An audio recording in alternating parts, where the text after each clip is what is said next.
Levántame el bloqueo. Cuba's president blaming the U.S. Monday for protests, the biggest anti-government marches staged across the island nation in decades. Demonstrators shouting freedom and "We are not afraid," expressing frustration over food shortages, blackouts, and the government's handling of the pandemic.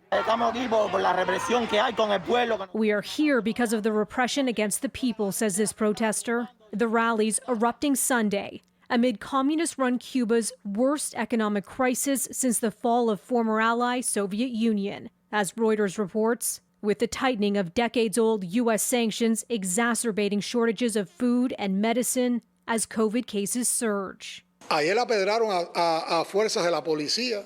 Saying protesters threw stones at police and turned over cars. The Cuban president accusing a minority of what he calls counter-revolutionaries of stirring up demonstrations on social media. And he's pointing the finger at tight U.S. sanctions on Cuba, calling it a policy of economic asphyxiation. Cuban people demanding their freedom from an authoritarian regime. And I don't think we've seen anything like this protest in a long, long time, if quite frankly ever. The American president says the U.S. supports the people of Cuba, but the White House stops short of a shift away from a Trump-era embargo on Cuba. Mexico's president calling for an end to the U.S. embargo on Cuba, saying it would be a truly humanitarian gesture. The EU's top diplomat saying Cubans have the right to protest, and he's urging the Cuban government to listen to their grievances. CityNews reached out to Global Affairs Canada for reaction to the protests.